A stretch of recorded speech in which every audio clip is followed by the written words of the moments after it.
All right, we're going to get started in just a second here. We might have a couple more people trickling in. We're going to go through an entire presentation. First, try and save your questions to the end if you can, just so we're not pausing too long. I will give everyone plenty of time at the end of the meeting to ask whatever questions you might have. And you guys can always email me if something doesn't get answered during today's meeting. So first, let me officially welcome everybody to the parent and student meeting for the Black Belt test. This is for spring of 2024. We're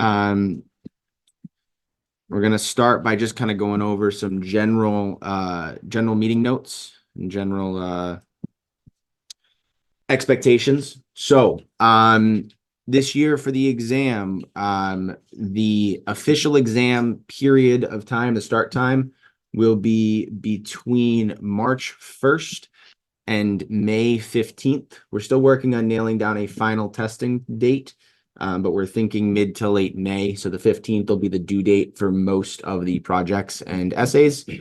During that time period, between March 1st and May 15th, we are expecting any candidates to maintain a 2-class per week average. For my degrees, that's 1 class per week lower than last time, but we are making it this year so that those have to be regular classes. So this year, Black Belt Club and leadership classes will not count towards the regular attendance per week. They'll still count towards your total, but we want students to be making 2 regular classes, whether that be Brown and Black Belt class, teen class, advanced class, whatever class you're attending.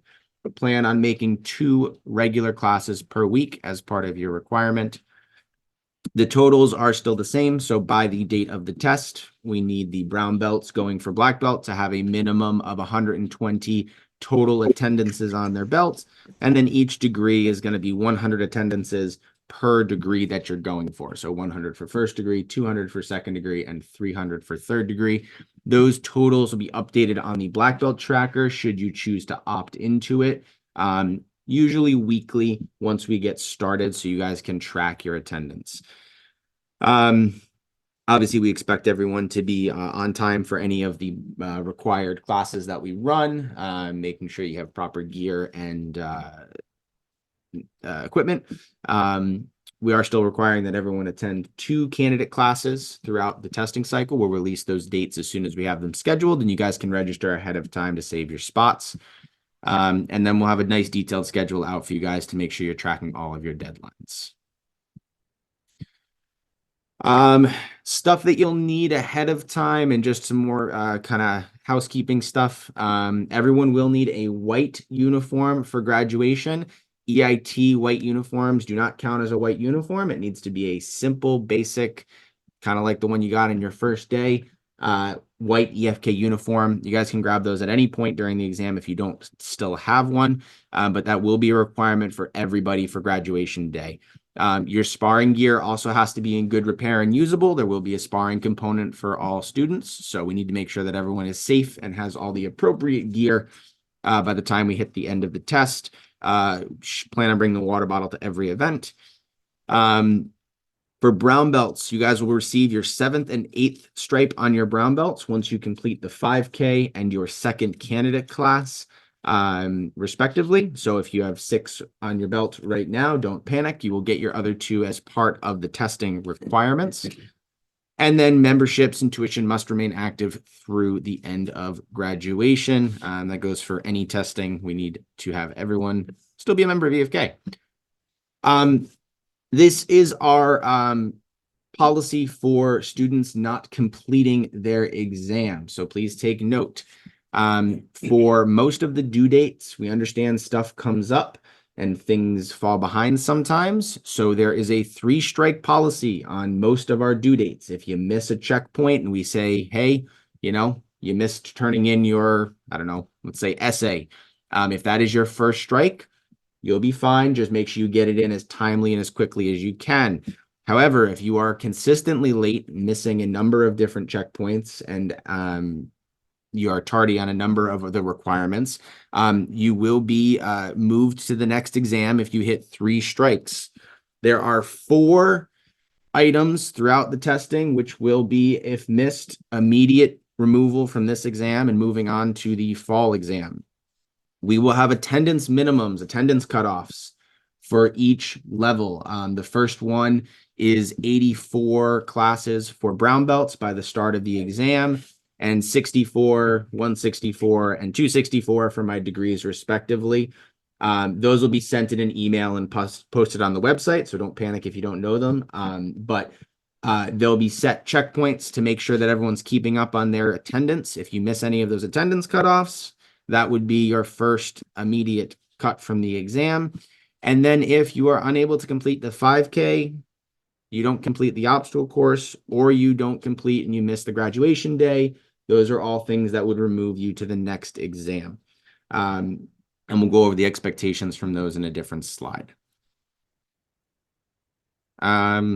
Physical requirements, this is just a quick overview. Everyone is expected to be familiar with all their techniques, white through brown belt. Degrees, you'll be expected to be familiar with your degree techniques.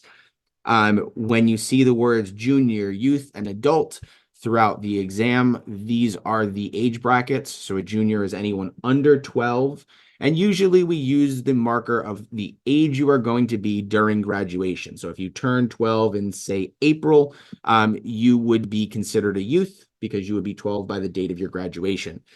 Youth is 12 to 15, and adults is 16 and up, with the same kind of note being if you turn 16 during the testing, you will be aged into the adult bracket for the whole testing. For our sparring requirements, juniors, so again, that's under 12, will be 15 minutes of sparring. A youth, which is 12 to 16 or 12 to 15, will be 17 minutes, and adults will be required to do 20 minutes of sparring.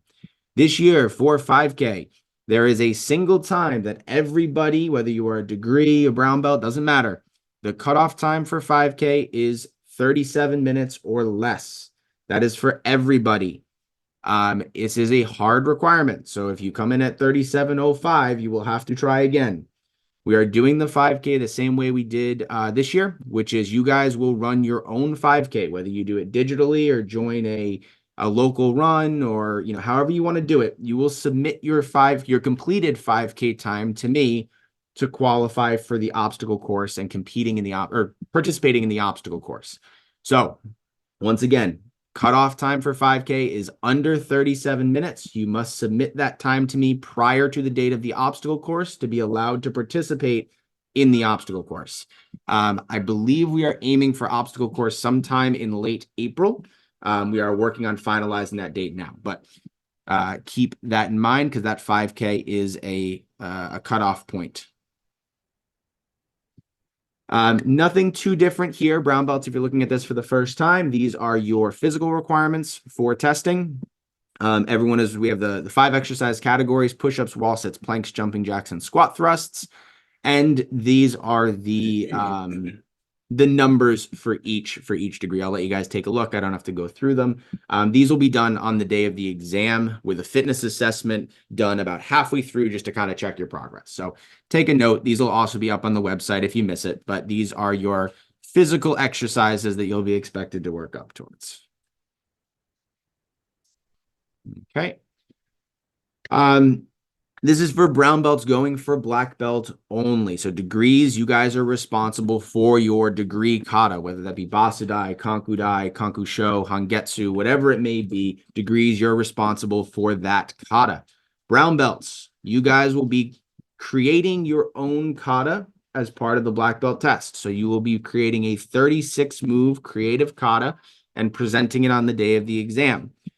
Loosely, moves are counted as a stance change or a direction change. So if you just stand in a horse stance and do 36 punches, that does not count as a 36 move kata. You must move, you must change stances, you must change your direction. And we want you to use a mixture of techniques. I don't want to see a kata that is just down block, front kick, front punch repeated for 36 times in 36 directions. Once again, that is not a kata. Take the strongest skills that you have acquired from your time at EFK, the things that you feel make you the best martial artist or look the best in your martial arts practice, and put those skills into your kata. It's supposed to be kind of a showcase of all the things you've learned over the last couple of years. So do the stuff that makes you look super strong, makes you look really good, and the things that you're really, really good at. That would be the expectation. There'll be kata checkpoints for the instructors to help you guys throughout the testing process. So this is not something you have to do completely by yourself, but it is something I would recommend starting to work on now. And there is a video with a little bit more guidance that we'll distribute in the next week or two for you guys to check out to help you get started. This year for the Black Belt project, everybody is going to work on a fundraising project for an organization of their choice. With that organization of your choice, the caveat is a must be a 401c nonprofit, or is 501c? 401. 401c. So it must be a nonprofit organization. They will always, if it is a nonprofit, they will always list it on their website. So just make sure that they are complying with that qualification for your fundraising. We want students to work on their project this year to creatively work on, raising funds for an organization that they hold near and dear. They can do some reading, some digging, and find out what they connect with. But that'll be everyone's Black Belt project. So no need to submit a proposal. Everyone is working on a fundraising project. I would recommend you get started sooner rather than later in connecting with an organization and figuring out what creative way you're going to go about raising the money that you are donating. Everybody is also expected to, sorry about the phone, give me one moment. Everyone is expected to submit a reflection essay or video, depending on if you're tech savvy or not. An essay should be about a 1-page essay, a video about a minute and a half video narrating. There'll be 3 questions about your journey to Black Belt, or if you are a degree, those questions will change slightly about your experience at your current degree. And this is just an opportunity for students to think back on what they've learned, how they've grown, what skills they've acquired being a martial artist. And it's a great way for them to reflect back on their journey up to this point. So everyone will be expected to submit either an essay or a video, whether you're a degree or a brown belt. And that'll probably be due, like I said, mid-May will be the final due date for both that and the fundraising. I already mentioned the obstacle course, which will be likely in late April. The other big day that you guys will be planning for is the testing day, which we are working on finalizing. This is the extra day, the graduation day, the day where you put it all together. It'll be divided into 3 parts. We have our basics, fitness, and kata testing in the mornings. We have our sparring testing following that. And then will be our graduation and stage demo where everyone gets up, shows off a little bit, and gets their new belts.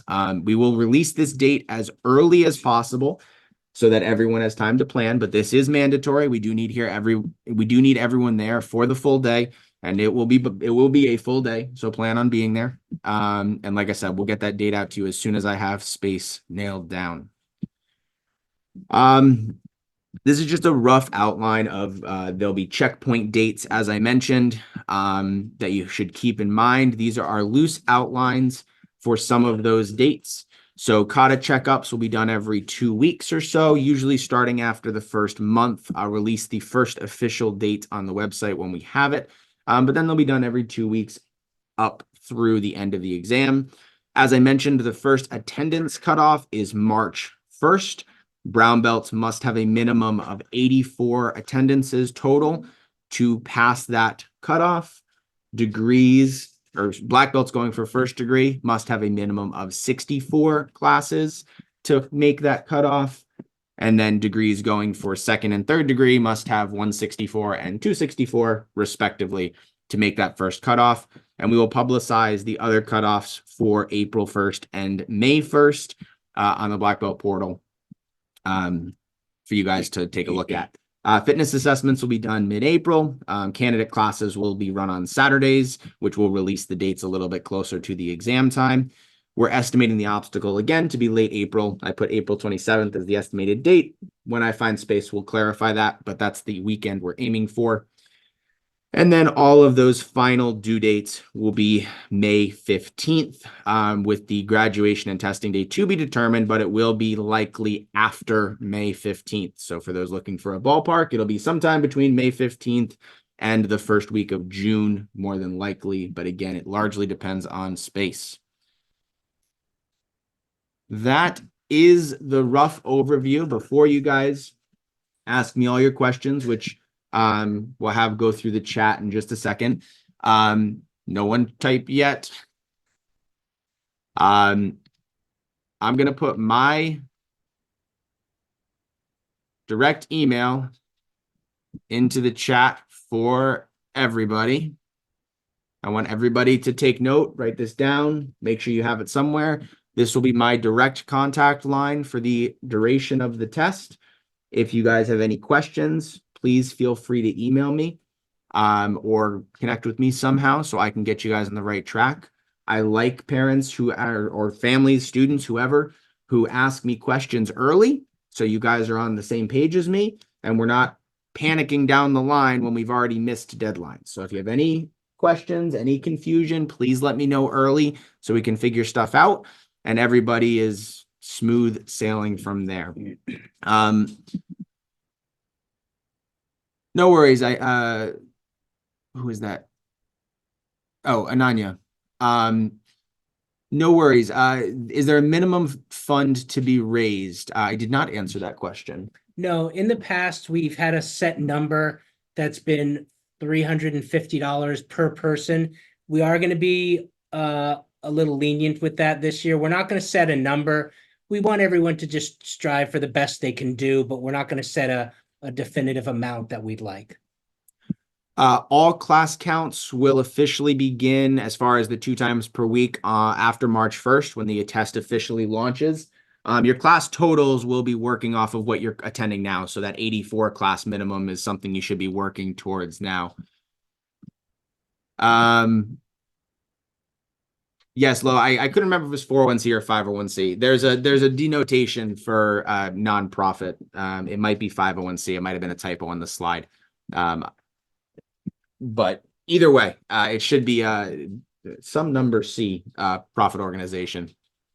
There we go. All right, I typoed. I apologize. 501c is the appropriate denotation for the charity organizations. Sensei Ryan mentioned a few times during the presentation about the tracker. I'm going to have him explain what that is and give you guys an understanding of how to opt into that. Yes, and let me catch up on questions as well. Brown belts need 120 classes by graduation day, Jody, not by April 30th. So it would be by, say, May 15th. And yes, city fundraising is what we are making for the Black Belt project this year as your only option for the community service or the community project. For those going back to the tracker really quickly, on our website, there is a Black Belt testing tracker in which students can see their class counts as well as their progress on their requirements. This is something that you guys have to opt into.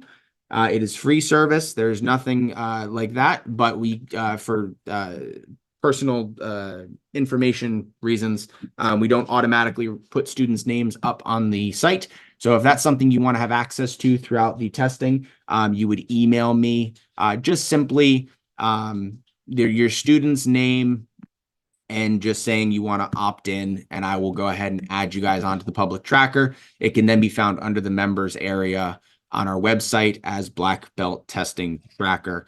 And like I said, that'll be updated weekly for class attendances. And, as you guys submit different aspects of your projects and your testing, that'll also be updated to reflect that. Leo asked, how do you show proof of the 5K time? So if you go through an organization for your 5K, you should get an official race report that prints out your time. If you do it on your own, I recommend using one of 3 free GPS trackers that can be downloaded to a smartphone. You just then run with the smartphone on your person and it'll track your time. Those 3 softwares are Strava, Nike Run Club, or Map My Run. I'll type those into the chat now so everyone has them.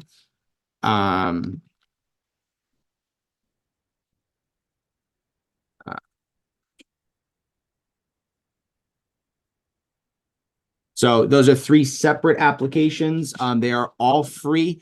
to download. They are all compatible with, I believe, all of the app stores that are out there. You simply press start before you start your run. You press stop when you finish your run, and it'll give you time, distance, and all that fun stuff. You can just take a screenshot and send it to me. The details for the testing requirements and dates will be posted onto the Black Belt portal. Again, under the members area, there is an area that says Black Belt testing. I believe it's just Black Belt testing portal. Everything will be posted there with dates, requirements, and all the information that was put into the slideshow will also be available there for you guys to double check. Rohan, last year we used Run Meter. Is that okay? Yeah, if you guys have an app that you use for tracking running that is different from the three that I put, you can absolutely use that. Realistically, the only thing that I need is the distance and the time.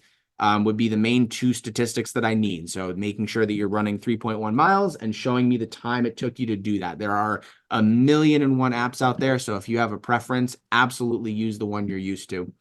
On the note of 5K, we are trying to, oh, there it is.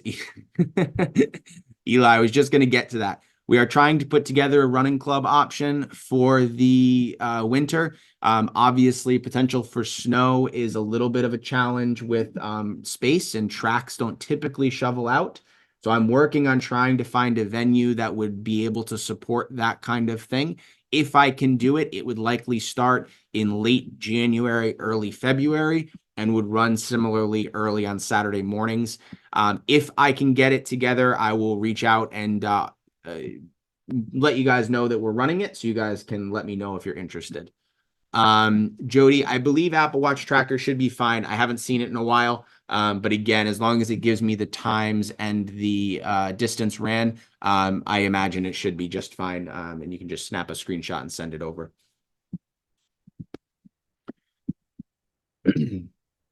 Anyone have any other questions that are that popped up because of the presentation or that we didn't cover?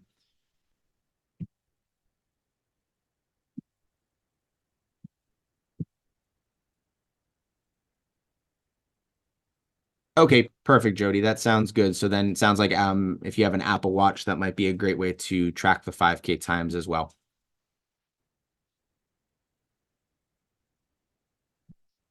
This meeting will be recorded and put up on our YouTube channel for reference later. So if you guys missed anything or I went too fast through a slide and you want to double back, it will be available. Likely not today. It will probably be up by end of day on Monday.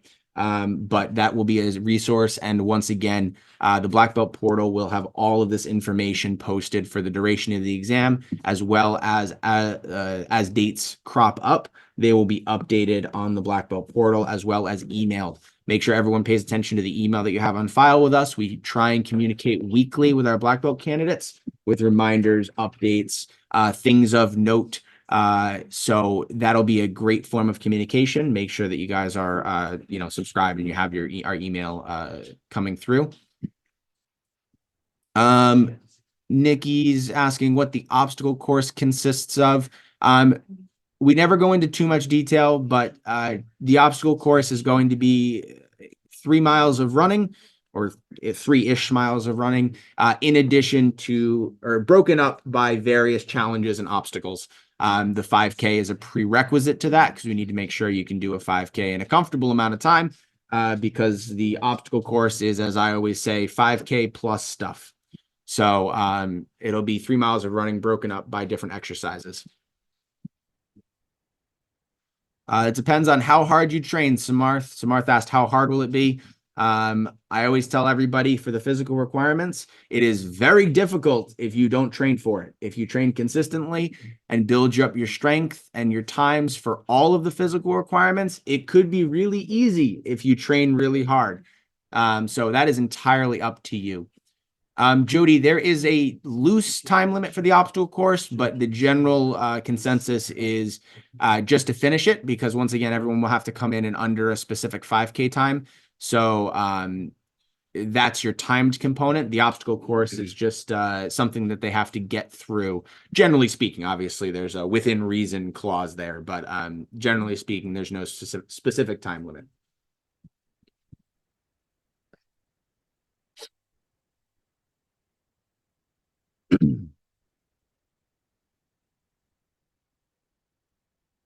Um, okay, Nikki, I did not reach out to Tufts, but I can definitely see if they have an option. I'm in conversation with a couple indoor facilities as well as one outdoor facility. As a little out of range for a lot of you driving, but they do shovel out. So I have a backup option. It's just kind of it's up near Reading, which is a little out of the way for many of you. So I'm trying to find a more central option.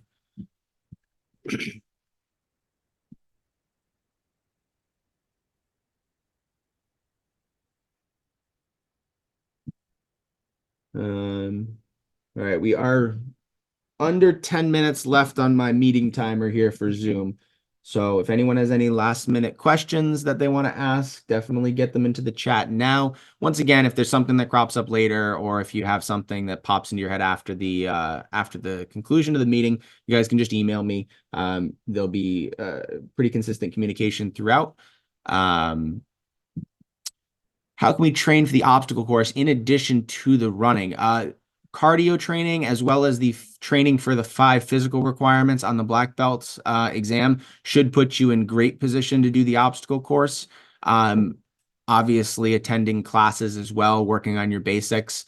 But the obstacle course, if you are keeping up on all of the rest of your training, shouldn't need anything specific or special for it.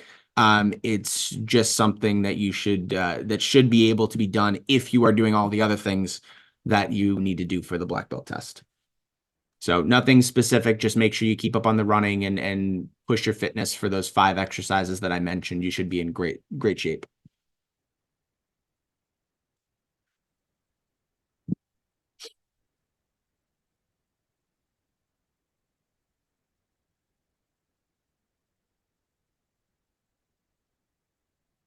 All right. It looks like we've kind of wrapped up on the questions.